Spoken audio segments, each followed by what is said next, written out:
So a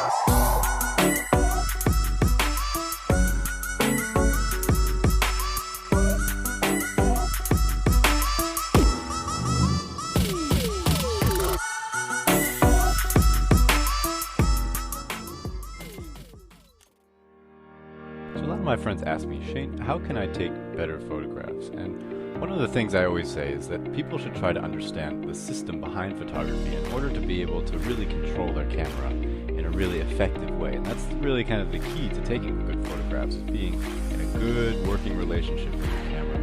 To do that, you really need to understand stops. Stops are super important. Stops sounds like sort of a funny word, so I'll kind of talk a little bit really quickly about the origin of it. It comes basically from f-stops, which is kind of a measurement of your aperture, sort of one way of measuring how open your aperture is. But stops has also come to be sort of shorthand for the amount of light in an image and differences in the amounts of light in an image, and a way of measuring your exposure. So how about we talk about what the different stops of light are, and I'll try to show you I'm going to build sort of a diagram to help you understand what stops are. So let's take a real quick look at aperture. So when you have a lens, you have a certain amount of openness that has different settings. So for example, the most open that you can make a very expensive lens, for example, is 0.7. That is just a measurement, it's just a number, it's just 0.7. Then the next stop up from that is 1. And then it goes to 1.4. From there it goes to 2. From there to 2.8. And there are lots of stops in between along the way. These aren't the only numbers. So between for example, 4 and 5.6, there is a 4.2 or 4.5. There's lots of different numbers in between all of these, and actually it's kind of funny, when I was looking at some photographs earlier today though, I realized that I stick to these numbers often, which are basically the traditional f-stops that you have on very old lenses. New lenses have little tiny increments in between them, so they'll have 2 stops in between each of one of these, or 2 what are called third stops. They're not full stops. It's a really important distinction there. So each one of these is called a stop. So you have 1, 2, 3, 4, just going down, you have each one of these things being a stop. I hope that this is okay to read. It's kind of a little bit confusing. Alright, now we're going to take a look at shutter speeds. So we've got shutter here. And we'll use yellow for this. And we're going to start at 1/4 of a second. So 1/4 of a second, and then you're going to move up to 1/8 of a second. And there you're going to move to 1/15 of a second. And a lot of you guys should understand, after a 1/15 of a second, it's going to go a 1/30th, and it's just going to double all the way up, basically.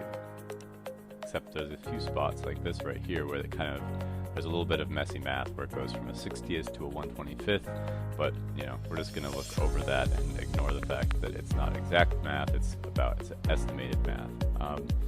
Then right here we've got up to a 500th, and then to here to a 1000th.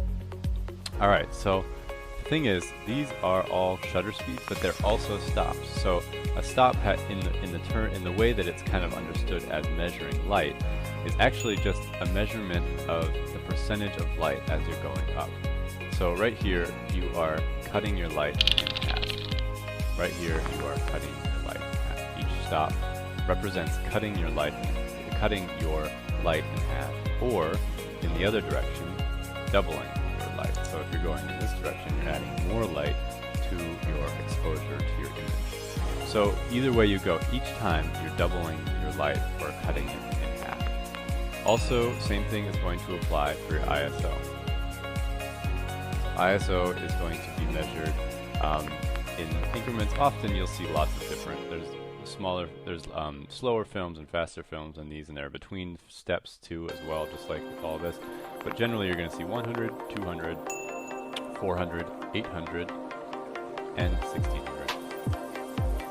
And see how it's doing the exact same thing, the number and doubling. So 100 times 2 is 200, times 2 is 400, times 2 is 800. And that is just exactly the same as this right here. So when you go from 1600 to 800, you are doubling the you are making the film half as sensitive. So this is actually cutting down on the sensitivity of the film, which is sort of the receiving end of the whole situation, or of the sensor. And here, in this case, from 100 to 200, you are doubling the sensitivity of the film. So the thing is, when you have all of these different steps, basically, for every image, you're selecting a set of these numbers, a set of these settings, and creating an image with it. So say we were like in kind of a dimly lit room, and you were taking a portrait of someone maybe sitting at a table or something like that, and there wasn't a lot of light.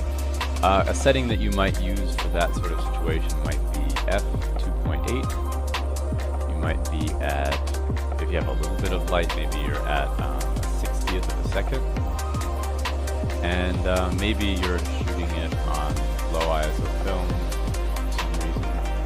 So that might be your setting.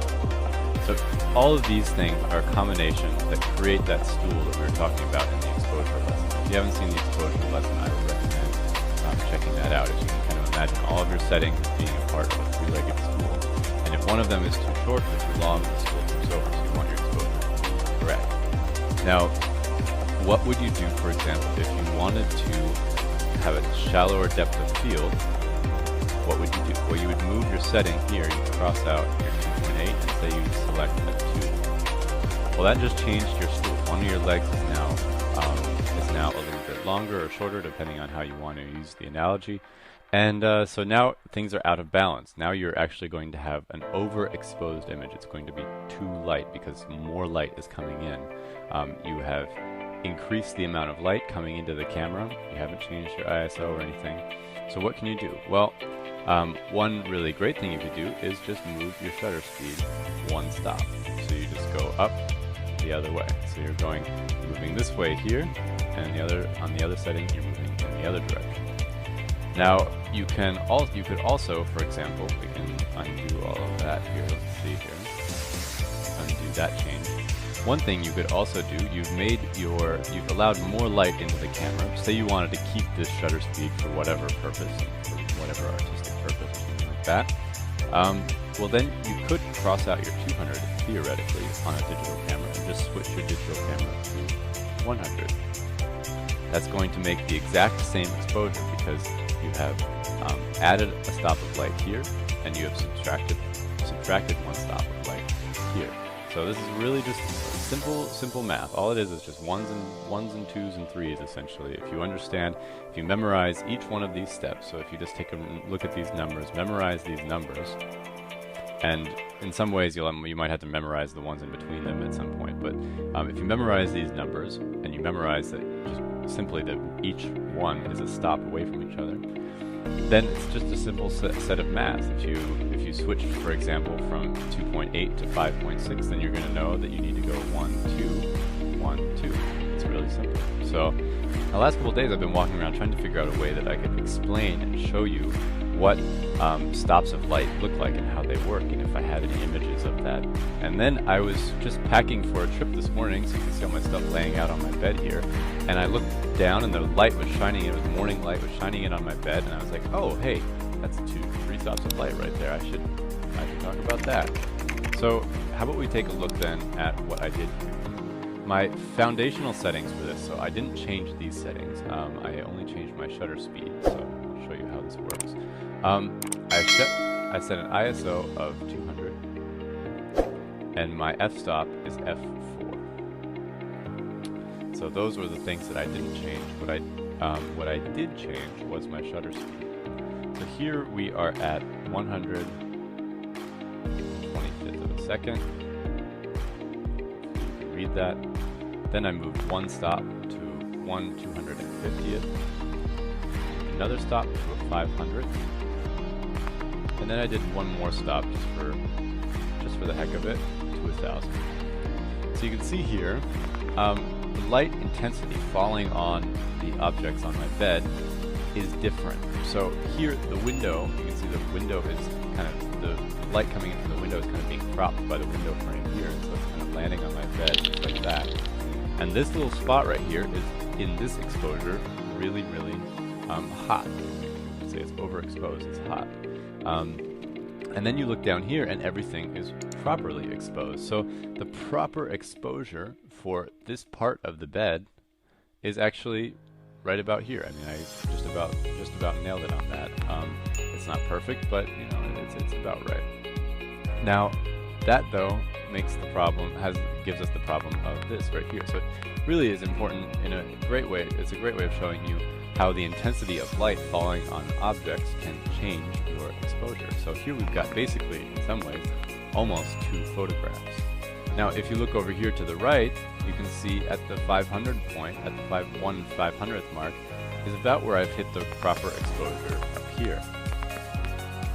So you can see then that there is 2 stops of difference between the correct exposure for these 2 scenes. That's 2 stops where you're really going to have sort of a situation where one thing is either going to be blown out or one is going to be too dark, which is going to be underexposed. So 1, 2. And you can also see the great thing about this here is you can see how different stops of light work. So we have here's our point 0, and then we have 1, 2, 3 moves. But actually, in all honesty, it's actually just the number of pictures. The differences in light are right here between the images. So we have 1, 2, 3 stops of light.